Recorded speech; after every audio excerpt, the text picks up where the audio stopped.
After everything I've done for her, this is how she repays me? That's what my daughter said when I explained I couldn't cancel my sister's funeral to watch her children. My own sister had been dead for 3 days, and all my daughter could think about were her weekend plans. I was standing in my kitchen when the phone rang. Soft morning light filtered through the yellow curtains, and I had just finished my second cup of coffee. The kind of quiet morning I had learned to cherish after 50 years of rushing through life for everyone else. It was my daughter, Karen.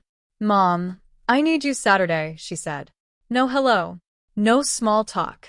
Just straight to her request. I inhaled slowly. "Karen, sweetheart, I can't this Saturday. Aunt Ruth's funeral is Saturday morning." There was silence. Then, "Can't you just go to the service and come back? She won't even know the difference." I gripped the counter edge. Ruth was my younger sister, my only sister. The woman who taught me to drive, who held my hand when my husband passed, who called me every Sunday for 42 years without fail. "Karen, I'm staying for the reception. I'm helping with the arrangements." She was my sister. "Mom, Tyler and Madison have swim practice and soccer, and Derek and I have that thing in Nashville. We've had it planned for months. Then maybe Derek's parents can help this once. They're useless with the kids. You know that. And Tyler only wants you." I should have felt flattered. Instead, I felt exhausted. A bone-deep weariness that had been accumulating for years. "I'm sorry," I said. "This weekend I can't." The silence that followed was thick enough to touch. "Wow," Karen said finally. "Okay, I guess I know where your priorities are now." "Good to know," I muttered. "Aunt Ruth matters more than your own grandchildren." She hung up before I could respond. I stood there, phone in hand, staring at Ruth's picture on my fridge. She was smiling in that photo from her 70th birthday party last year. None of us knew then that a blood clot would take her 3 months later, quietly, suddenly, in her sleep. I thought that would be the end of it. A disagreement, something we would smooth over after the funeral when emotions were calmer. I was wrong. The funeral was on Saturday, just as planned. I sat in the front row at Grace Lutheran Church, the same church where Ruth and I were baptized, where we sang in the children's choir, where she had held my arm at my husband's memorial service 17 years ago. The reception followed at her house. Her daughter, my niece Lillian, had arranged Ruth's famous lemon bars and those little cucumber sandwiches Ruth loved to make. I helped fold napkins. I hugged people I hadn't seen in years. I shared stories about Ruth as a little girl, like the time she tried to teach the neighbor's cat to fetch. It was difficult. It was healing. It was exactly where I needed to be. I got home around 8 that evening, exhausted in a way that felt earned. I kicked off my shoes, made a cup of chamomile tea, and finally let myself cry, really cry, the kind of crying that sounds ugly but feels necessary. Around 10, my phone buzzed. A text from Karen. "Thanks for choosing a dead woman over your living grandchildren. Tyler cried himself to sleep because Grandma wasn't there. I hope you're proud of yourself. Don't bother coming by anymore. We need some space from your selfishness." I read it twice. Then 3 times. Selfishness. The word sat in my chest like a stone. I didn't sleep that night. I wandered through my house, touching things. The photo of Tyler's first day of kindergarten, the macaroni frame Madison made me 2 Christmases ago, the little clay handprint from when Karen was 6, still sitting on my bookshelf. 40 years of motherhood, 14 years as a grandmother, and 1 Saturday at my sister's funeral had reduced me to selfish. I tried calling the next morning. Straight to voicemail. I texted, "Karen, I love you. Can we please talk about this?" No response. I drove to their house that afternoon, the same brick colonial I had helped them buy 8 years ago when they were short $23,000 on the down payment. Money I had never asked back. Money I told them was a gift because that's what family does. I parked on the street and walked up the driveway I had helped Derek reseal last summer. The door was the same sage green Karen and I had picked out together at the hardware store.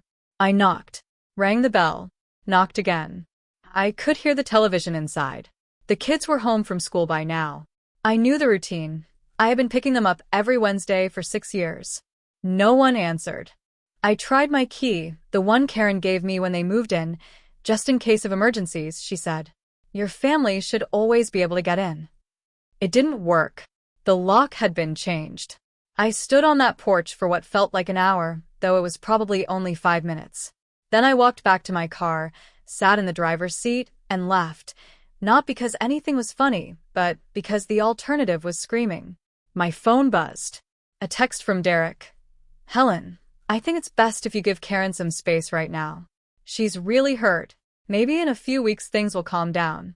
Also, I noticed the Venmo transfer for the kids' activity fees didn't come through this month. Can you check on that? Thanks. The activity fees, $300 a month, I had been sending without fail for 4 years. Swim lessons, soccer registration, art camp, things Karen said she and Derek couldn't quite cover. I stared at the message. He hadn't mentioned Ruth. Hadn't asked how I was holding up after burying my sister, just the money. That night, I sat at my kitchen table with a glass of wine I barely touched and a legal pad. I'm a retired school teacher, 38 years in the same district, teaching 4th grade.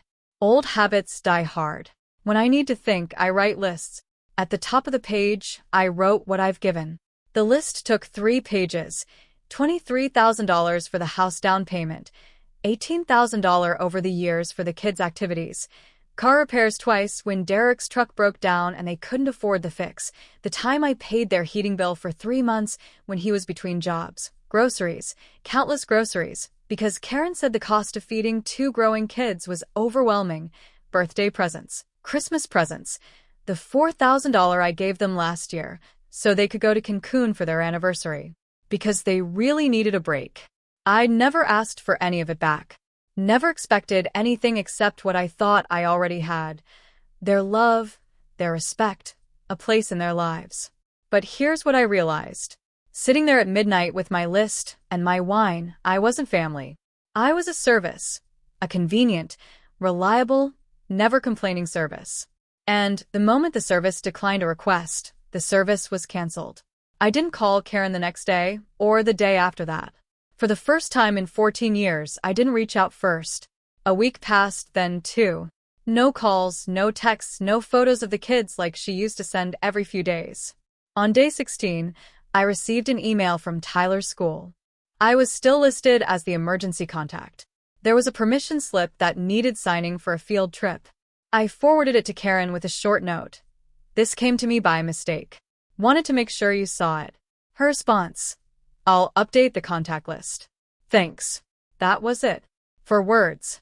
No softening. No opening. I called my lawyer the next day. Patricia Chun had handled my husband's estate when he passed and helped me with my will a few years ago. She was sharp, kind, and didn't waste words. I need to make some changes. I told her to everything. We met that Friday. I brought my lists, my bank statements, the folder of receipts I'd kept over the years. I'm a teacher. I document things. Patricia looked through everything slowly, her reading glasses perched on her nose. You've been incredibly generous, she said finally. I've been foolish, I replied. That's not for me to say. But I can tell you what your options are. We went through them methodically.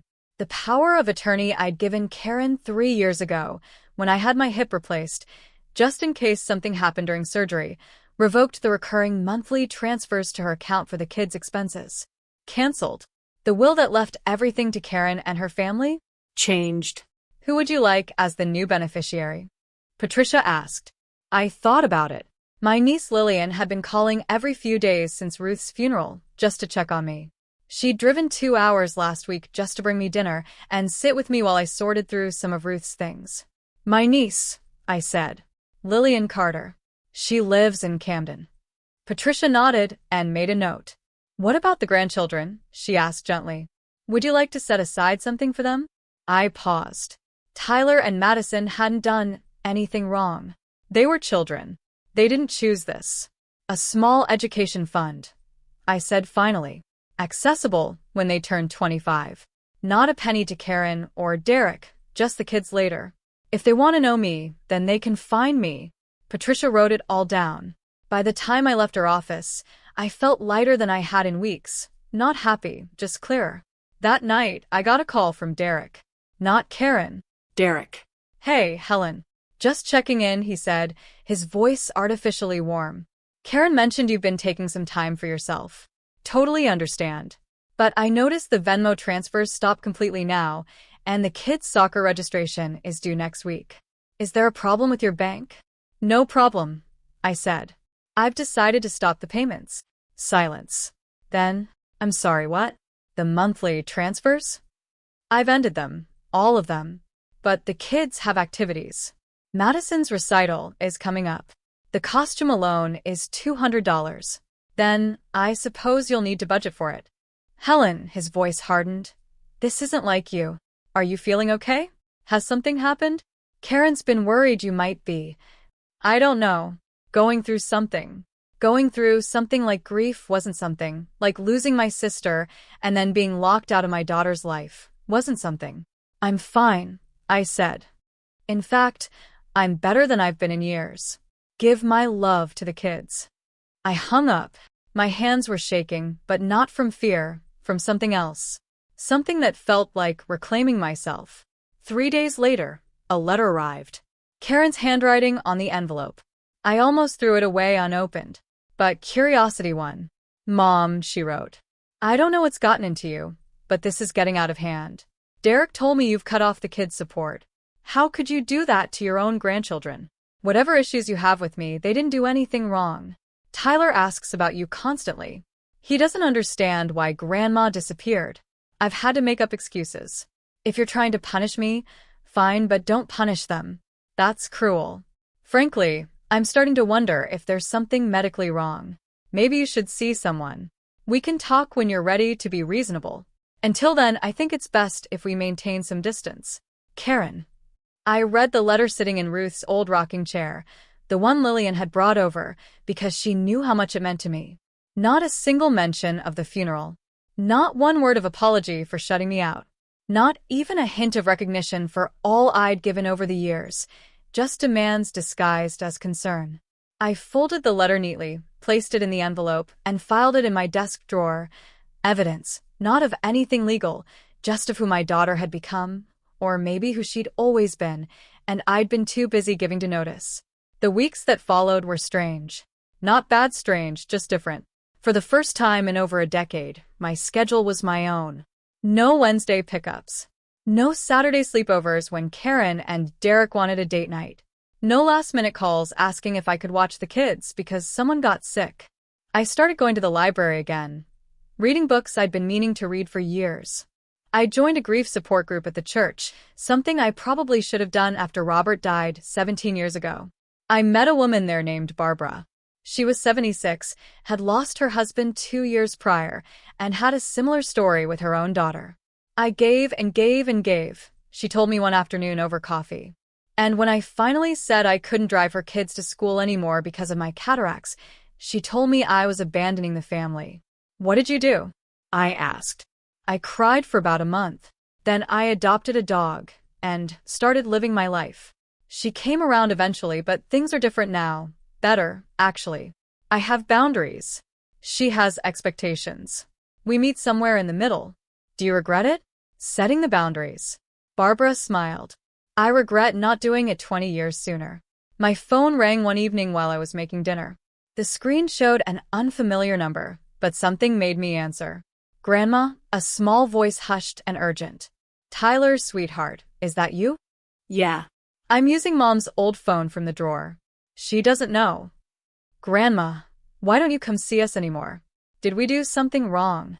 My heart cracked right down the center. Oh, honey. No. You didn't do anything wrong. Not a single thing. I love you so much. You know that. Then why can't you come over? Mom says you're busy, but you're never busy on Wednesdays. That's our day. I wiped my eyes with the back of my hand. It's complicated, Tyler. Grown-up stuff. But I want you to know I think about you and Madison every single day. Every single day. I made you something at school, a picture of us at the beach from last summer. Remember when we found that crab? I remember. You named him Gerald. He laughed, a perfect, innocent sound. Yeah. Gerald the crab. I can't mail the picture. I don't know how, but I'm keeping it safe for you. You keep it safe, sweetheart. And someday I'll see it. I promise. There was noise in the background. Tyler's voice went urgent. I got to go. Mom's coming. Bye, Grandma. I love you. I love you too, baby. The line went dead. I stood in my kitchen and cried in a way I hadn't since Robert's funeral.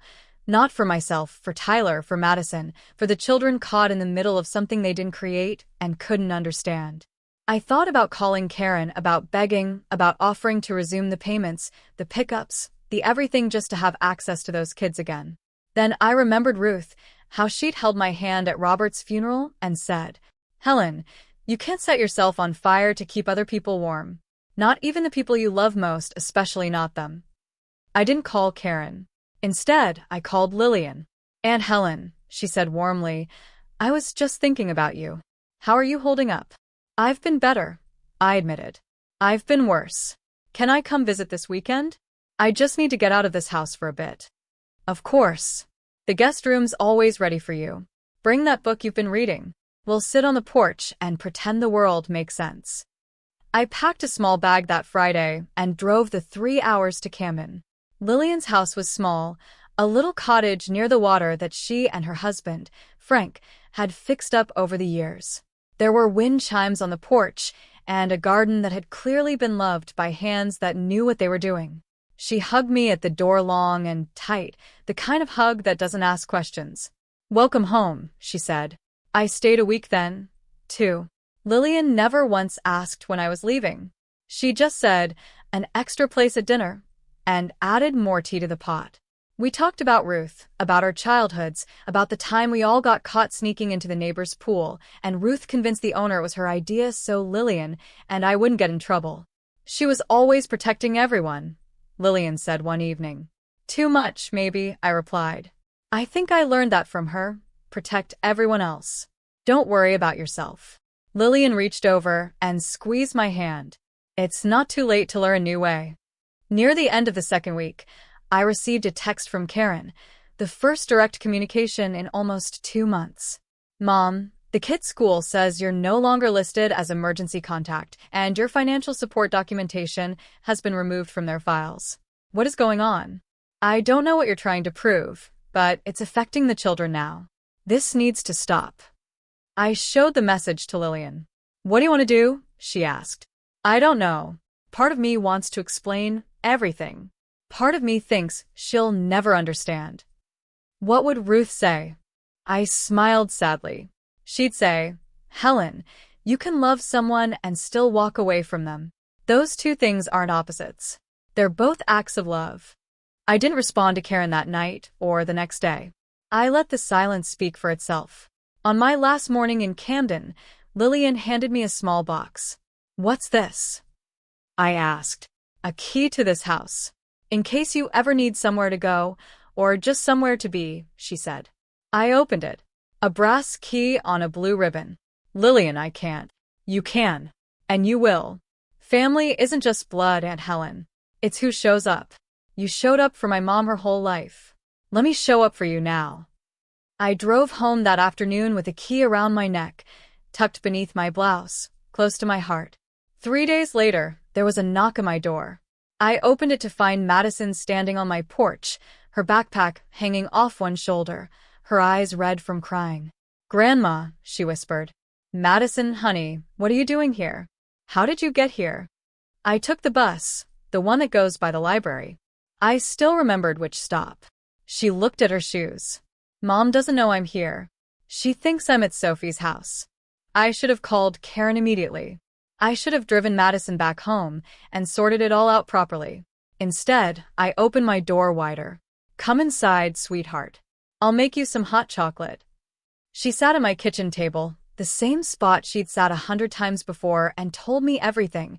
How her mom and dad had been fighting more lately, how Tyler cried at night, and no one talked about why Grandma wasn't around, how she'd overheard her mom on the phone saying things about me that Madison couldn't repeat. But I don't believe her, Madison said firmly. I know you're good, Grandma. I know you love us. I just wanted to see you, even if I get in trouble. I held her hands across the table. You won't be in trouble. Not with me. Never with me. We talked for 2 hours. I made grilled cheese sandwiches and tomato soup, her favorite since she was 4. We looked through old photo albums. She laughed at pictures of her mom as a baby. "Mom used to be so little," she said, wonder in her voice. "Everyone's little once," I replied. "Even the people who seem biggest now." Eventually, I drove her back, not to the house, to Sophie's house, where her friend covered for her without question. "Grandma," Madison said before she got out of the car, "will I see you again?" "I hope so, sweetheart. I really hope so. Even if Mom says no." I looked at my granddaughter, 12 years old enough to start understanding that the world wasn't simple. "Love doesn't need permission," I said. "It just needs patience. And I have plenty of both."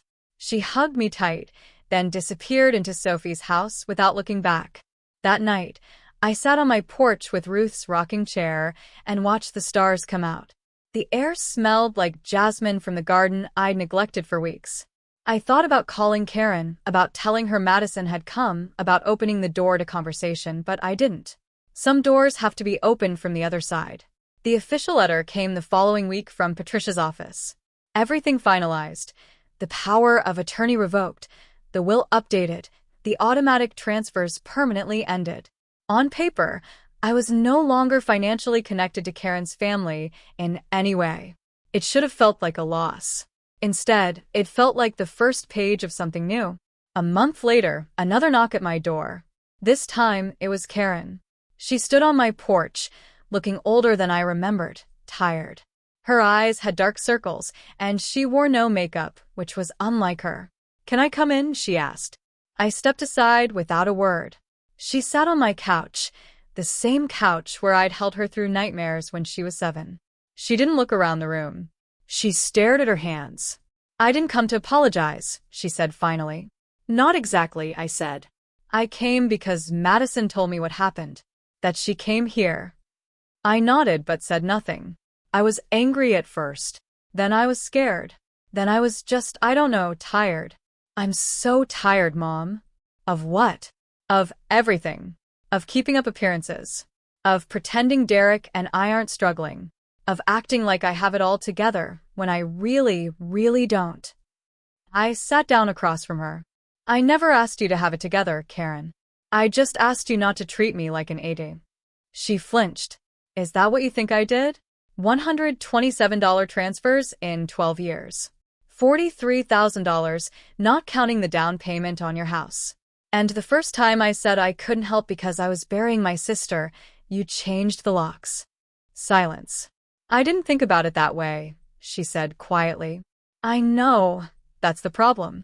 She started to cry, not the performative tears I'd seen before when she wanted something. Real, ugly crying. "I was so scared of losing control," she said through sobs, "of not being the perfect mom, the perfect wife. And you were always there, always ready to help. And I took it for granted. I took you for granted." I let her cry. I didn't rush to comfort her. That was new for me. "I can't undo what I did," she said finally. "The locks, the messages, the way I treated you when you needed me most. But I want to try. Not because of the money. I don't care about the money. I care about Tyler asking for you, every night. About Madison sneaking onto a bus, just to see you. About the fact that my kids love you more purely than I ever did." I looked at my daughter. The little girl who once fit in my lap, the teenager who rolled her eyes at everything, the woman who had hurt me more deeply than anyone ever had. "I'm not ready to forgive you," I said honestly. "Not yet. Maybe not for a long time. But I'm willing to try something different." "What do you mean?" "We start over. Not as mother and daughter, as two adults who want a relationship with the same children. The kids can come here. You can drop them off. We'll see how it goes. That's it for now." "Yes, that's it." Karen wiped her face. Okay. I can work with that." She stood to leave, then paused at the door. "Mom, I'm sorry about Aunt Ruth. I should have been there for you. I should have said that months ago." I nodded. "Yes, you should have." She left without another word. I stood at my window and watched her car pull away. The sun was setting, painting the sky in shades of orange and pink. Ruth would have loved this light. She always said sunsets were God's way of showing off. I smiled. Then I walked to my garden and started pulling weeds. The kids came the following Saturday. Tyler ran up my driveway at full speed and nearly knocked me over with his hug. Grandma, I missed you. I have so many things to tell you. Gerald the crab probably has babies now because crabs do that.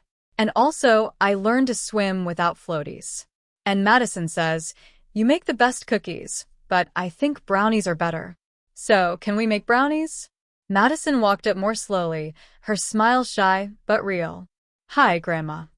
Hi, sweetheart. We made brownies. We played cards. We watched a movie about a dog who travels across the country to find his family.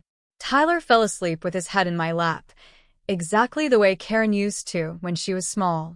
I looked at my grandchildren and felt something I hadn't felt in months. Not happiness. Exactly. Something quieter. Peace. The road ahead wasn't clear.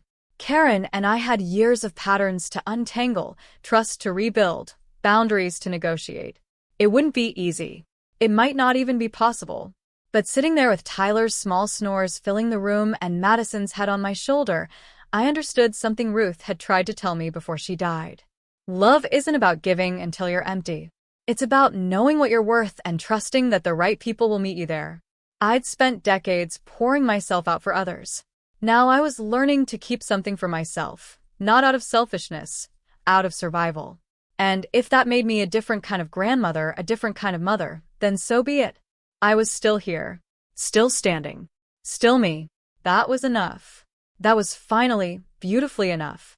If you've ever loved someone so much you lost yourself in the process, I see you. And if you're just starting to find your way back, I want you to know it's never too late. Leave a comment if you've walked a similar path. And if this story spoke to you, follow along for more truths we don't always say out loud.